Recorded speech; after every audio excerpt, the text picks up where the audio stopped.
Right. Okay. Okay. All right. I can't see anybody. All I can see you, Monica. No, that's fine. Yes, just let's leave it as as is. Good. Apologies for the slight delay, everyone, and a very warm welcome, first of all, from myself, Monica Bohm-Duchin, the founding director of the Insiders Outsiders project. I will just start by saying that Pamela and I go back some way, not as long, I think, as Pavel and Pamela, who will be in conversation shortly. But the main link, or two links really, one is that Pamela created a wonderful play about the Berlin-born Jewish artist and ultimately Holocaust victim Sholta Salomon, who's a particular heroine of mine, although not directly connected with the Insiders Outsiders project, but more pertinently still, she created, as many of you will be well aware, and indeed I suspect many of you were there in person, the absolutely wonderful Ballad of the Cosmo Café, very much under the umbrella, under the aegis of Insiders Outsiders. And there is indeed a recording of the performance available on the Insiders Outsiders YouTube channel. Many of you no doubt will have seen it. If you haven't, I would urge you to seek it out. Very good. So let me, without further ado, say a very few brief words about Pamela herself, because of course much more will be revealed in the course of her conversation with Pavel very shortly. But just to keep it to really the kind of bare bones, if you like, indeed, I'm going to read out, Pamela, if I may, the text on the back of your wonderful new book. She's a director and scenographer and visual artist, all three simultaneously in many cases, in contemporary opera and musical theatre. She was awarded an OBE in 2008 for her services to drama, and is international chair in drama at the Royal Welsh College of Music and Drama in Cardiff. She's also an honorary fellow at the Hong Kong Academy for the Performing Arts and emeritus professor at the University of the Arts in London. As for Pavel, I'll just say a little bit more about him before I hand over to him. Pavel Drábek is professor of drama and theatre practice at the University of Hull in the north of England, as I imagine most of you will be aware. He's a theatre historian and practitioner, specialising in Shakespeare and European theatre of the 17th century. He writes and translates plays and opera libretti, and was the co-founder and director of the ensemble opera Diversa, a professional music and theatre company in Brno in the Czech Republic. And that's where he met Pamela way back in 2008 and has worked with her closely ever since. Pavel also edited the third enlarged edition of Pamela's classic, it's a definitive volume really, What is Scenography, published most recently by Routledge in 2019. He describes it as the global handbook for any theatre maker around the world. Their most recent collaboration, about which we're going to hear much more very shortly, is The Art of Making Theatre, an arsenal of dreams in 12 scenes. What a wonderful title it is, which came out with Bloomsbury just this past summer. So I shall now make myself invisible and hand over to Pavel with great pleasure. Just admit a few latecomers. Good, so over to you, Pavel. Thank you very much, Monica. Good evening, everyone. Good evening. Good evening. Thank you very much, Monica, for the very kind introduction and for having us as part of the Insiders Outsiders Festival. Because Pamela, you have joined several of the talks in the past, haven't you? Yes, I have. Okay, so I remember in middle of the COVID lockdown listening to one of the talks, but here we are back again with a piece of news. So Pamela and together with me, we wrote a book which is called The Art of Making Theatre, an Arsenal of Dream in 12 Scenes, which came out with Bloomsbury, and I've seen a few of our guests tonight even brandishing their copies. So thank you very much for supporting us, and thank you very much for coming, and welcome. What we plan to talk for about 50 minutes, 45 minutes, and maybe leave some questions at the end. But if anyone is interested, you can of course leave any questions in the chat. So this is a conversation, and we would like to talk about this book. So I will pretend that I don't know anything about the book, and I will ask Pamela a few questions. But of course, this is an act. We have prepared everything, and we even have a PowerPoint, which I will now try to share with you. And please let me know if you can if you can see it. Okay. So Yeah. Absolutely fine. okay, wonderful. So the lady on your on the right is of course Pamela. Oh, but Pamela, who is that little girl on our left? Well, that was me. I think I was aged 4. I think you can read it in the beginning. I was so small that they had to stand me on a chair to have, this is an identity photo. And it was because my mother was living in Newcastle on Tyne with my emigre grandparents, and I didn't know my father, and he was in the army. He'd been conscripted in 1938. I was born in 1939. And my mother, wanting to keep in touch with her husband's family, used to send me on the train on my own. Imagine, we wouldn't do that now, in charge of the guard with my little dog and my curly hair. And the thing that I like most about this is my legs, because in those days there weren't tights and all those things that we take for granted now, and they were called gaiters, and they had buttons on them and elastic to go under the shoes, and they had buttons underneath that you buttoned onto what was called your liberty bodice. And that's what I remember most. And by a total fluke chance, I found an old poly photo, they were called, which this is, and a bit tidied up. And I'm about to go on the train with a label tied to the first button on my little coat saying change at York. And I was put in charge of the guard and changed at York. That's the story of that little girl. That little girl traveling from Newcastle to London to visit one of your uncles. We will come to uncles, but the book is actually a story which starts with that little girl on the left and ends with the little girl on the right. Is it right?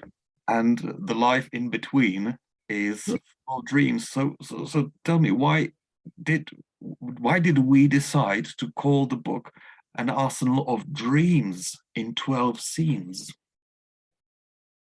Well, I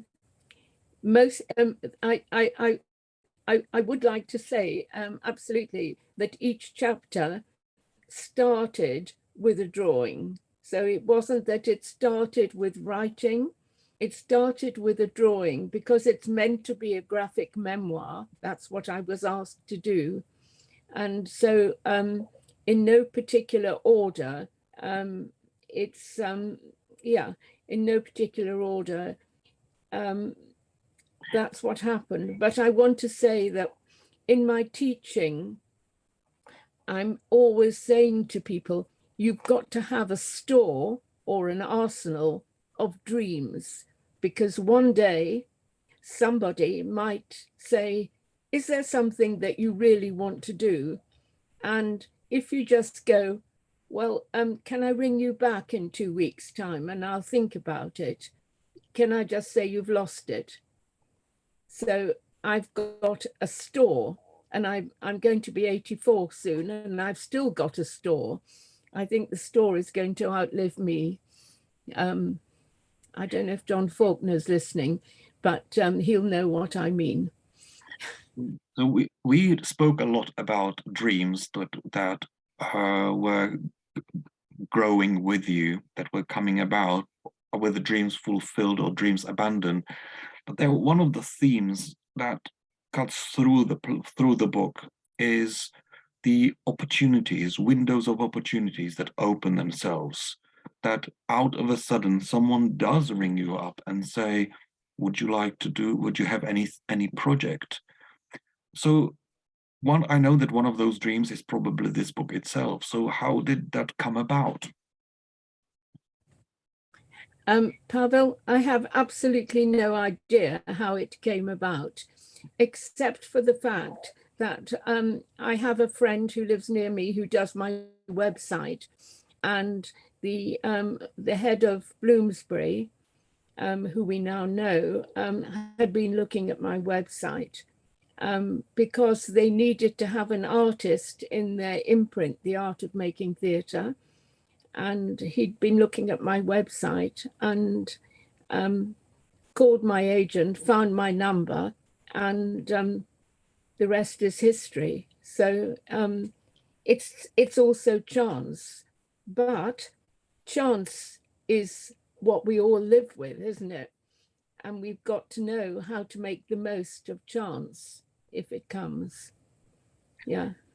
So when you speak about a memoir, so what is it? Is it a true history? Is it a biography? Or but you also speak about a graphic memoir. So what do you mean by a graphic memoir?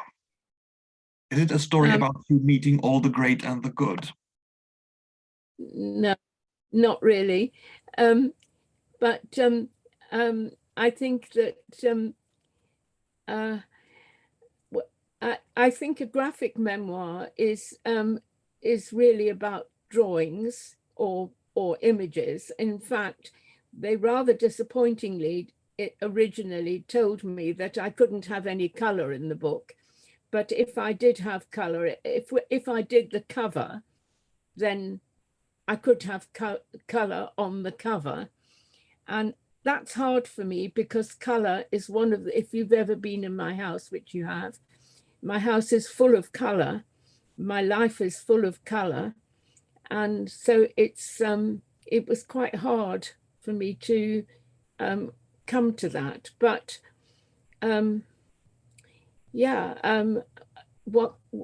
is it true? Who knows if memory is a truth? And does it matter? That's what I say. So when you say that each of the chapters starts with a drawing, so maybe we could go through a few of those images which we have here ready, and if you'd like to say how it all came together, I hope that our guests would be interested. I'll try. So let me just. Okay. So the first chapter is called The Holder of the T-Square. Right. Well, I can certainly tell you about that, but the middle bit is the chapter heading. So my idea was that the chapter heading would make you want to know what the chapter is about. But this was wartime, and all the children had to drink every day 1/2 pint bottle of milk, and that was obligatory. And what I hated most is a spoonful of malt, and an apple a day keeps the doctor away. And that was the kind of religious thing, almost. And no matter what you did, that was your, of course, everything was rationed, and that's what you had. But in this little tiny council house, my mother had a younger brother, and he wanted to be an architect. And there was a drawing board, very much like I have 3 in this overcrowded studio. And there was a picture rail, and on the picture rail were things called T-squares. And I was, little as I was put on a little stool and asked to hold the T-square. And my Uncle Henry was drawing with inks and pens, which I love to do now. But I never stopped asking him questions. And he's actually gone away, but I haven't noticed. He's left his shoes behind. And I'm asking him, I'm saying in my baby voice, but where are all those people going, and what are they doing, and where have they come from? And now I make theatre, that's all I ever ask myself. I say the same thing. In fact, I just said it to the producer I'm working with on a big Irish project here. And I heard myself saying, yes, but where are they all going to? And I thought, my God, it's just repeating itself. But this T-square was absolutely huge and heavy, but I was extremely proud to hold it. And yeah. I understand that you still do have that T-square with you, don't you? I do, but it's. I'll stop sharing so that we get a better view. So this is the T-square. This is the T-square. You can see how big it is.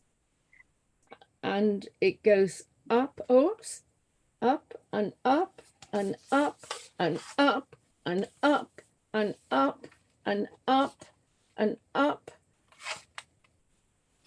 And I've never, ever let it go.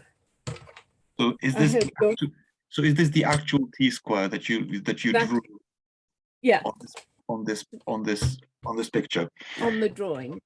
So yeah. that is the same T-square 80 years later. Absolutely the same T-square. Yes, I wasn't asked to hold the little T-squares, but only the big one. So tell me about the T-square, the little drawings, the people on those drawings, and then the China inkwells on well, the... Yeah. Well, the little people.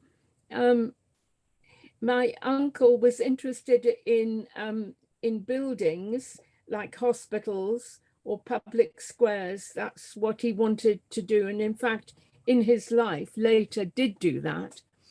And so it was a question of proportion of a building to a human figure, which is when we make theatre models, exactly what we do. I've just been doing it today.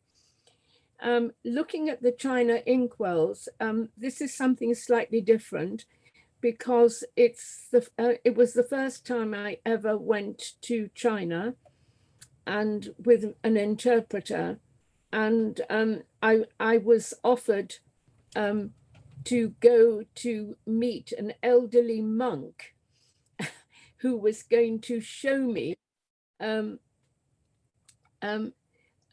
oh dear, no, Susan Sue hasn't got a link. Never mind, I can't help her now. Susan, I'm sorry. And anyway, there was this blue and white china bowl, and in it was the branch of a tree. And he told me that when you work with a brush and ink, you must always wash your brush, but never dry it, and put the loop, Chinese brushes have loops at the end, onto a branch so that the water dries through the brush and leaves it ready for you for the next day. And I never ever forgot that.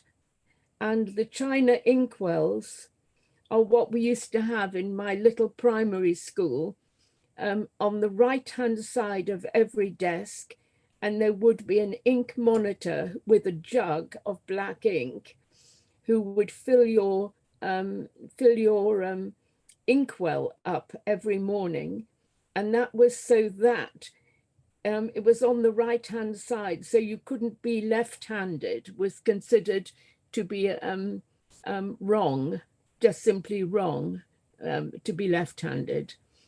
But the lesson I learned from this old monk was a profound one and something I've done all my life. So that's a memory, that's a memoir.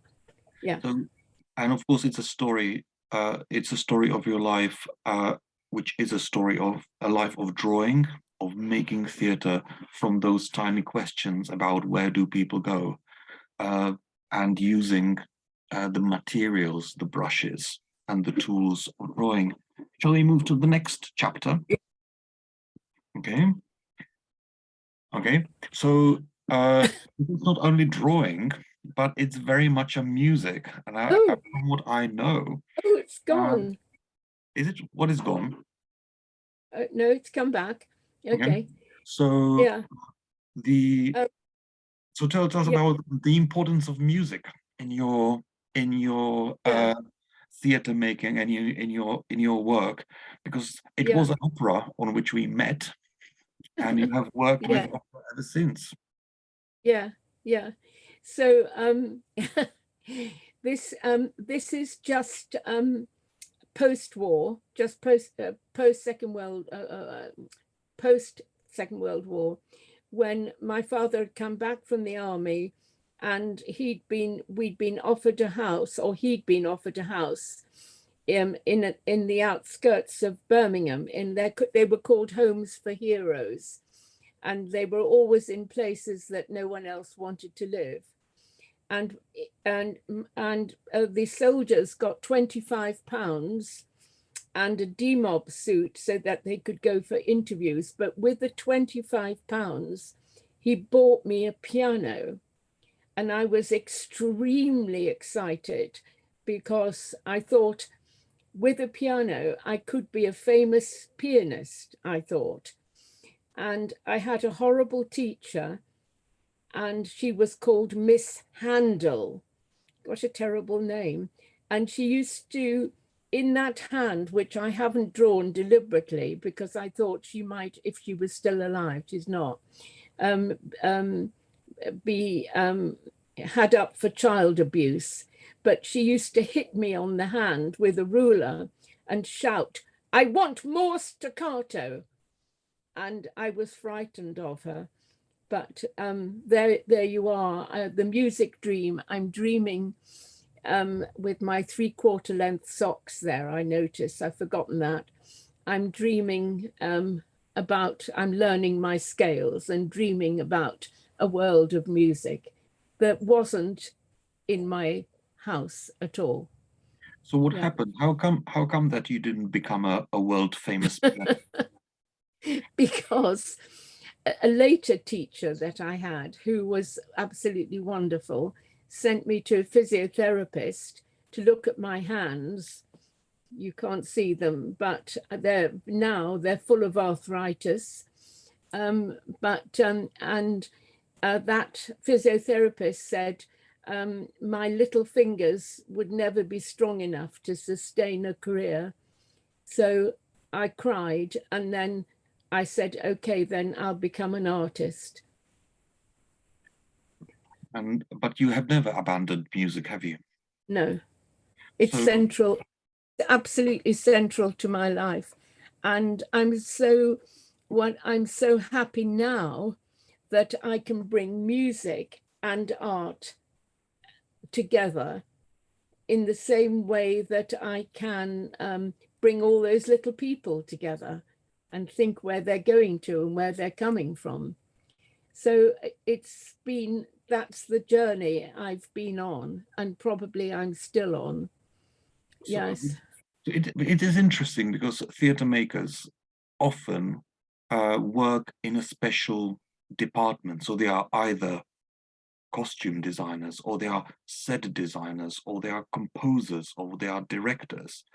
But the boundaries, it seems that in your work, are quite porous.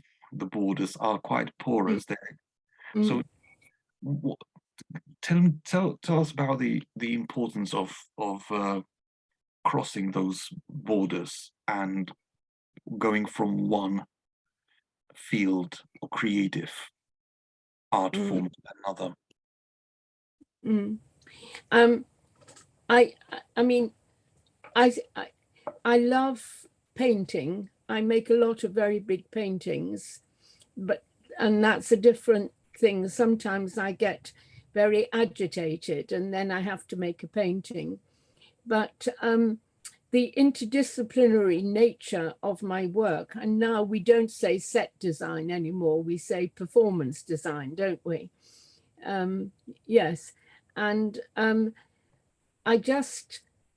mean, I don't want to be an actor and I don't want to be a singer, but I do want to be a creator, and I want to be able to understand understand actors, understand performers. I mean, I'm not always right. No one ever is always right, but I'm definitely an interdisciplinary person. And actually, I love doing my garden, so you could add that in. When things get too much, I go and plant the vegetables. But we will come to the garden and to the multidisciplinary artistry later on, but it took some time. So if we look at the next chapter, it opens a very different history. So tell us about the Paris dream. What is this? Who are these people? Where do they come from? What are they doing? And where are they going? Oh dear. My mother answered an advert in a paper for me to have a French pen friend, because in those days that's what you did. This is post-war. And mothers tried to get pen friends for their children so they could travel. And I do remember that somebody told me that if you collect sixpences, if anyone remembers what a sixpence is, and put them in a Hague whiskey dimple bottle, you could get a ticket to Paris. And so I filled a bottle, and I went to the bank and I said, can I have a ticket for Paris? And this lady behind a glass screen said, you don't go to a bank, you go to a travel agent. And I didn't know what a travel agent was, but I did. And so I got to Paris. And I had a book at home, which was about the Diaghilev ballet, which I thought was quite wonderful. It had marvelous, marvelous drawings in. And particularly drawings from a Russian Diaghilev. It was the Russian ballet in Paris, and he was called Monsieur Georges Vakovich. And when I went to my pen friend's house, her mother said to me, "Is there anything you would like to do?" And I said, without thinking, "I would like to meet Monsieur Georges Vakovich, s'il vous plaît, madame," in my best baby French. I was 14, actually. And she said, "I know him. He lives in the Bois de Boulogne, not far from us." And so she rang him. And the next day, my pen friend Ariane and I went to visit Monsieur Georges Vakovich.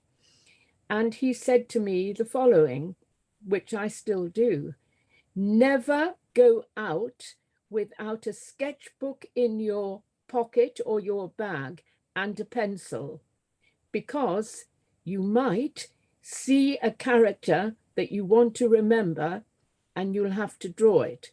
And when you get home, you have to collect shoe boxes and you have to put labels on them called fat men, thin men, tall men, small men, women, children, whatever. And he said, and you must go to the Slade School of Fine Art. So this is on the left, this is on my left. This is me going to the Slade School of Fine Art for an interview.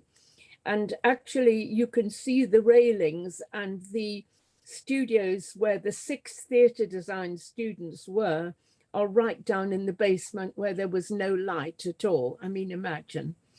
And I'm trying to think, I'm carrying a portfolio and I'm trying to think, what am I going to say when the teacher, who was a designer, Nicholas Georgiadis from the Royal Ballet in London, he's going to say, and why, in his Greek voice, why would you want to come to the Slade? And I'll just say that I'm here because Monsieur Vakovich told me to. And which is what I did. And Nico said to me, well, you can come. He never looked at my portfolio at all, not at all.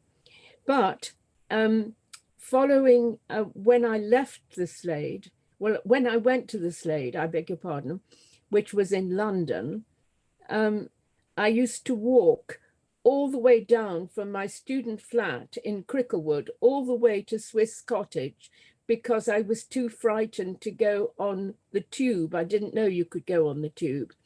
And I used to pass a cafe, and the cafe it was 8 o'clock in the morning or 8:30, and all the windows were steamed up, but through the windows, I could see 4 ladies in hats, and they seemed to be playing cards. And I thought, oh, I must go in and draw them. And so I did. And the rest, as Monica has said, is history. So, and of course, this was one of the dreams that eventually came true in your theatre making when you staged the Ballad of the Cosmo Café. That's right. I realized that we have about 15 minutes left to okay, talk. so there are some mystery. No, not at all. But there are some things that will have to remain. Remain mysteries, so that our guests are prompted to read the book, and so that we don't give any spoilers. So you can always phone me up. You can always phone me up when you've read the book. And so we can look at the next chapter, and maybe skip this one because the Deadly Prison is a secret, is a kind of mysterious title. Yes. Can I just say, just look at the last one, because we used to call it, this is Birmingham Rep, and we used to look at that Ronnie Barker porridge in the prison, and we called it the Dead Leaf Prison. Go on. Okay, but what art and theatre have allowed you to do is travel, and it's probably started with the little girl on the train traveling from Newcastle Change at York down to London, and then at the age of 14 via a local bank and a vile travel agent with a bottle of whiskey to Paris. But tell us about traveling, because I know that we have been talking about the importance of travel and meeting and going into places. So tell us about the importance, the travel dream, and the importance of going places. Well, I have to say that I grew up in a family, my grandparents, who had traveled. I mean, they had to escape from Belarus, from Minsk, and they came with their samovar, which I have, and I knew about persecution. And one day, I went very quickly.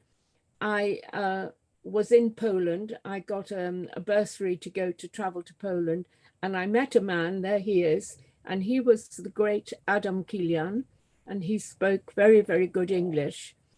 And he said to me, he discovered that under communism you couldn't say what you wanted to say, but puppets could say more than actors. And he said, Pamela, I see the world through wooden eyes. That's it. And that was his triumph. There were other travels, and we'll come to them, because much of the work that you have done was not only in the UK, but probably even more so abroad in the past years. So, and there were milestones. We have reached the midpoint in the book, the middle of the book, and the chapter is mysteriously called Milestones. What does this mean? What is this? Well, I saw a French there was a thing called World Theatre Season in London, and the best thing about it was that all students got free tickets. Can you imagine?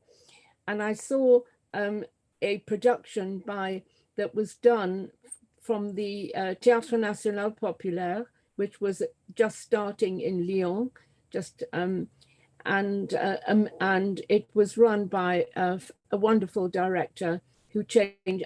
I mean, he taught me everything I know, anything and everything I know. This is where I learned it, and he was Monsieur Roger Planchon. And this is me in my innocence, not having written, not having asked permission to go, not having done any of those things, arrive at the stage door.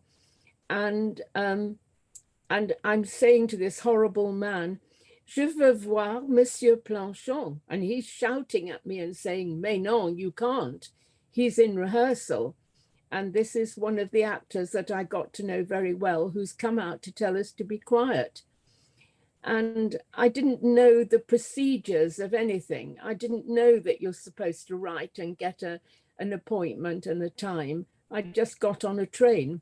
And the first thing is that I got the wrong ticket. So the guard is shaking his fist at me and saying, "Put your suitcase down here, go and get the right ticket." And by the time I did, I'd missed the train. But the important thing about this, though, is you don't wait to be invited. If you want to go and do something or meet someone, then do it. You know. Yeah. And you ended up working with the Théâtre National Populaire for 10 years. 10 years. So you started as a kind of a young assistant. Stagiaire. It's called like a. You didn't get paid, but yes. A volunteer.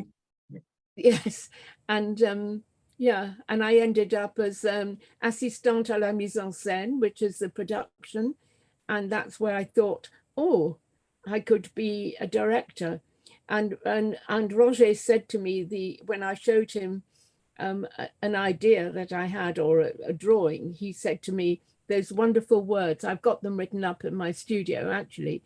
He said, "Pamela, c'est très intéressant, mais c'est pas beau." So, Pamela, it's very interesting, but it's not beautiful. So that's the test I learned. Is it interesting and beautiful?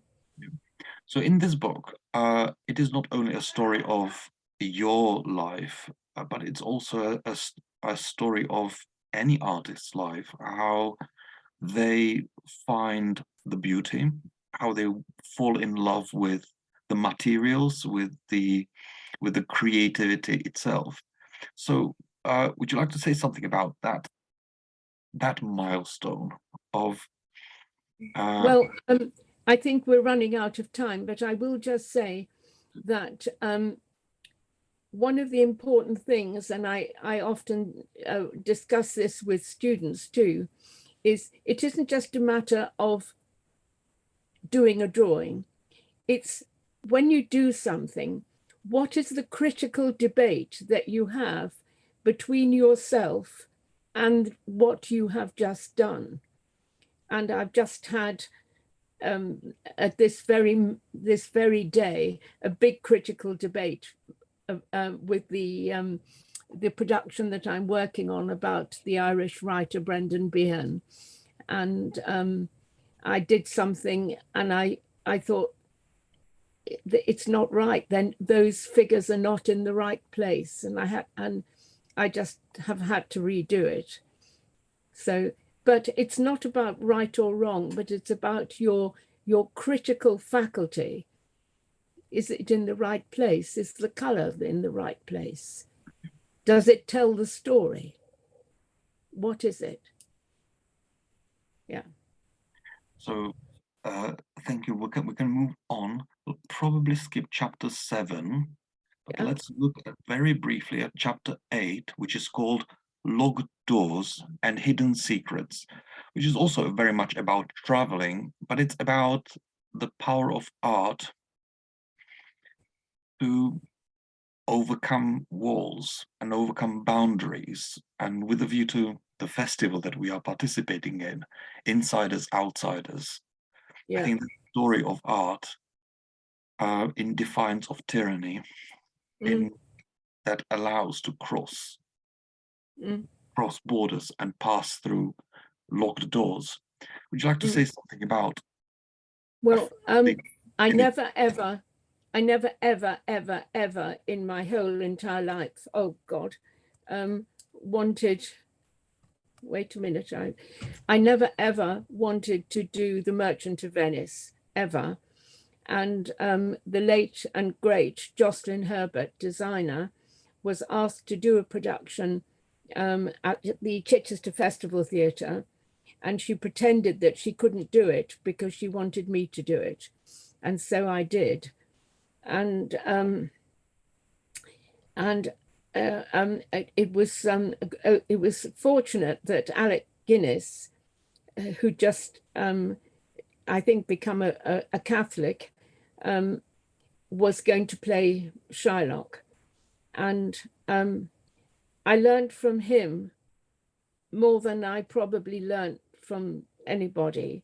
But I went to research it in Venice, and there's, if anyone has been to the ghetto, which means foundry, in Venice, you will see there's a little brass plaque, and I had it translated to English, and that was made into 2 gates, and this is the rules of the Venice ghetto.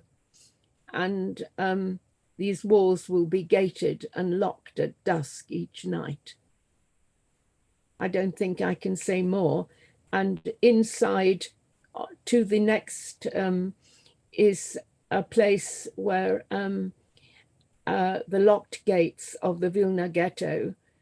But I went to Vilnius, and you read in the book, all my furniture for the Charlotte that when I first saw Monica's wonderful exhibition of Charlotte Salomon's paintings, I determined that one day I would tell the story of Charlotte, which I did.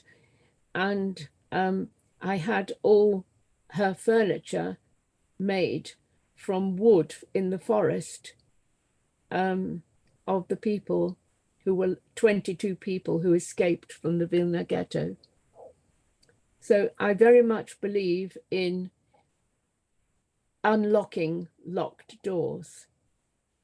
If I believe in anything, I believe in unlocking locked doors. So why is in the title drawing of this chapter a goat?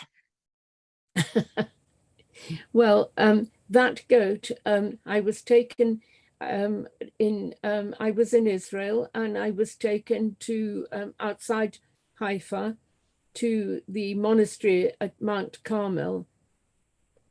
And it's also a graveyard going down a hill. And lo and behold, there are lots of goats jumping about. And apparently these are the goats that escaped from ritual slaughter. I mean, I don't know how many hundreds of years ago. And they're free. And some of them were tied up to a stake so that they couldn't run about too much. I love the image of the escaped goat. And this is how you get that phrase. Okay. Let us browse only through the remaining images, and if there is anything you would Are like you watching the time? Yes. I am, yes. Yeah, okay. So the 9th chapter is called A New Use for Tablecloths. Yes. The 10th called A Tricolored World. Now, who's that little girl on the left and on the right? So I had a cousin my mother had a cousin, I should say, who lived in America, or eventually lived in America. And she used to send us food parcels every month from America during the war. And in it was always a Hershey chocolate bar and a packet of crayons. And I said to my mother, I want to be an artist when I grow up. And she said, all artists have to have berets. When you put a beret on, you are an artist. And she got a pullover and she pulled it, she unthreaded it, and I had to sit below on my little stool and put my fingers up like that and wind it into a ball. And the last picture is me drawing a circus. I had no idea what a circus was because I'd never been to a circus, on the outside wall of our outside lavatory. And you can just see inside there's a hook, and we had to cut up newspaper in the morning for toilet paper. Can you believe? But there it was. And ever since then, whenever I do costume, I put my beret on and then I can draw. What do you think? Well, let me just browse through the remaining 2 chapters, and I would like then to spend some time Right. with another image which actually concludes this book. Let me try and share it again, and it's this image.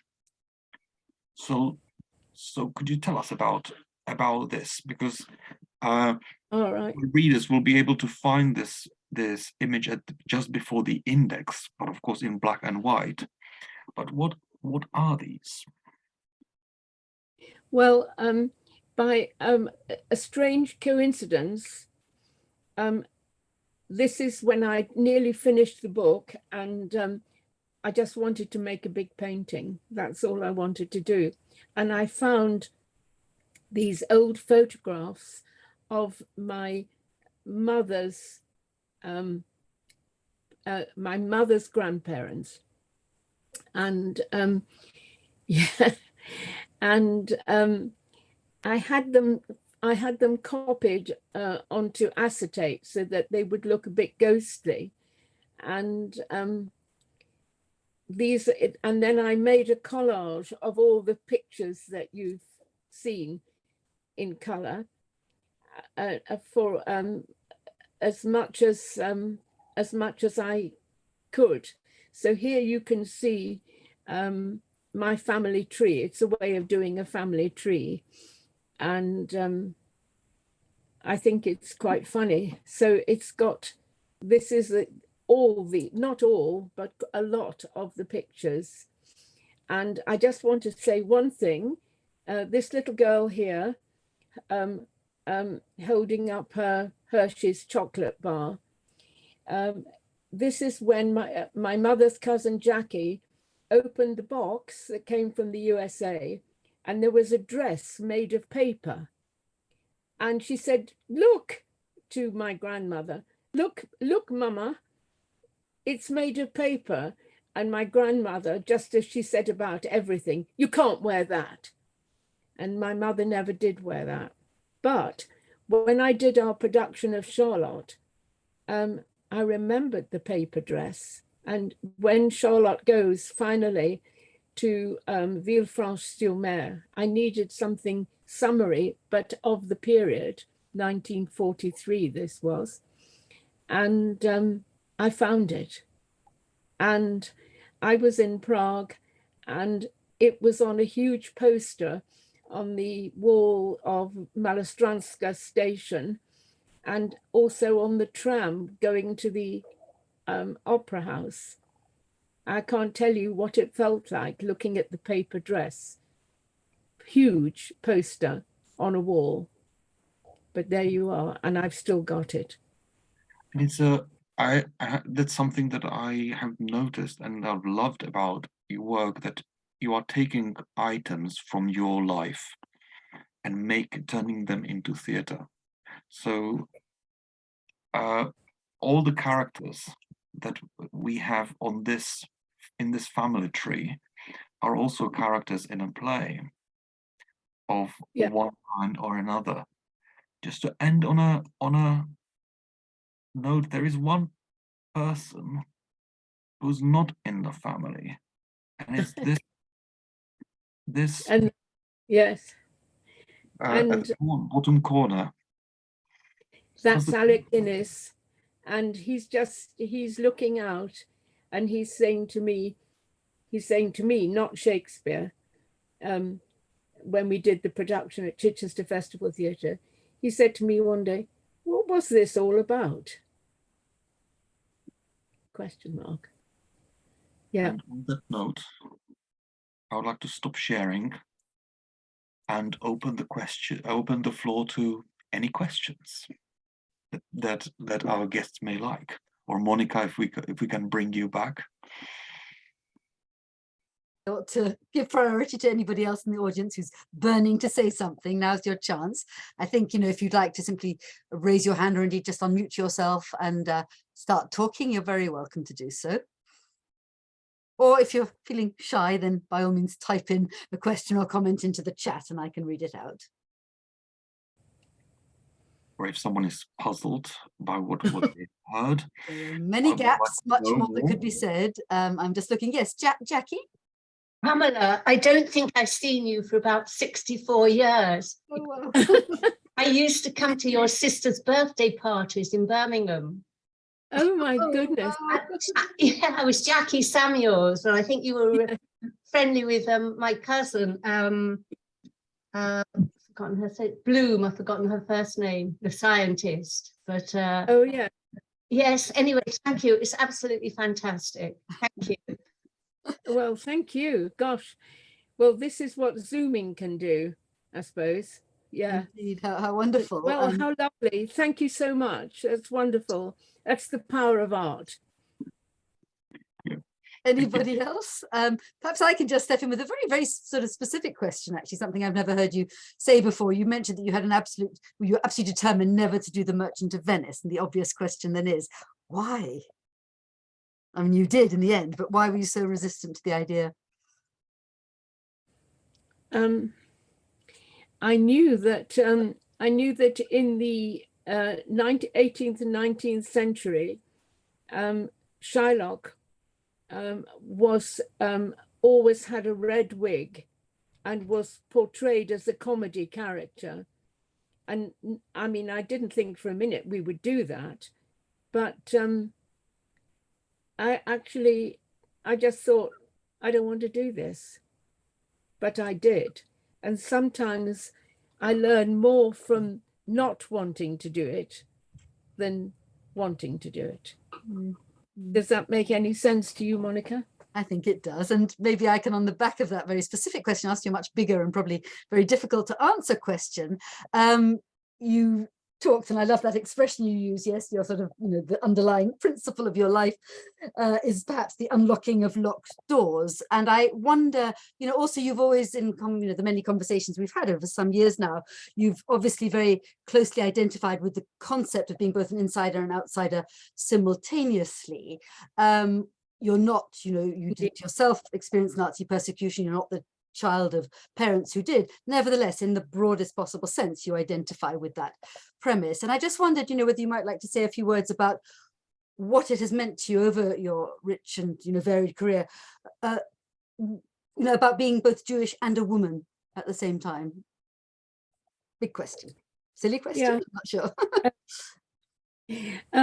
Well, I would just say that when I was a small girl, my surname was not Pamela Howard, it was Hoffman. And when I was at my primary school, my horrible, and I mean horrible teacher, who was called Miss Pilchard. Can I just say, I've never eaten a Pilchard in my life. And she used to say to the class, let's see what that little German girl thinks. And I thought I lived in Germany because she said that, and because I had a German surname. And so I thought that because I was Jewish, that they would come and kill me at any time. And that's what I really thought. So I can't remember why I said that now, but all my life, I've wanted to work on subjects that that show how stupid it is to be prejudiced, and to be tolerant of other people and other aspects. That's the history of many of us. Indeed, here. Sorry, is it Yadav or Dinesh? I'm not quite sure which is your first name, but I think you wanted to say something. Please do It's unmute yourself. Dinesh? Is it? Go ahead. It's Dinesh. Thank you. Hi, Pavel. Dinesh. Hi. Hi, We Pavel. talk the same language, don't we? Absolutely, we do. Yeah. And I think all of us artists, in a sense, do speak same language. And I think that's the power of. Thank you, Monica, for bringing back and forth, speakers on this platform. I've been a regular follower of your platform, and thank you, Pavel, for doing this. For session after session. So that's great. Pamela, I know your work from at least reading your book from last 10 years. And I have seen in a remarkable range of what you talk, what you write, and what you practice. And I wonder, in your practice or in your writing, when you encompass all these, experience, do you intentionally bring experience all around the world? Is this something your personality, or I think my question comes from how you incorporate these world culture into your work. Do you know, Dinesh, we had a good talk about this in the canteen at Calgary, didn't we? The answer is, I don't know. And I think it's really important not to know, but to feel. So I don't have an answer, but I have a feeling. And I really believe that if you have the capability to cross borders, and you can, then you should. But I don't know how. It's not a very good explanation. Has Dinesh? I got it. Thank you. Okay, well, you're an intelligent friend, so I expect you to get it. But what I think is that we live in a culture where everybody is supposed to know what they're doing. But I think it's really good not to know what you're doing. And then you can discover something that you never thought of. So I'm working right now on something and I haven't a clue what I'm doing. Are you going to tell us a little bit about it, Pamela? Go on. Go on. Well, I'm working. It's next year is the 100th anniversary of the birth of an Irish drunken writer called Brendan Behan, and whose plays were done by Joan Littlewood at Theatre Workshop. And I'm working in a very creative way with music and words and all that kind of thing. I haven't a clue what I'm doing, but I'm finding out as I'm trying it. That's all I can say. Wonderful. Now I'm looking at the time and I suspect stomachs are beginning to rumble, just possibly. Last chance for anybody who would like to chip in at this point. No? Can't believe that's it, but no. Okay, all right. Pavel, I don't know if you wanted to say any concluding words or whether I should bring things now to a close. No, I want to, well, of course, I want to say thank you to you and thank you to Pavel. I want you to say, get the book. And I'm sorry that Susan Sue from Carnegie Mellon in Pittsburgh has been trying to get the link and has been unsuccessful, but I'll contact her. Yes, I don't know whether she's actually been able to get the link now. I'm sorry about that.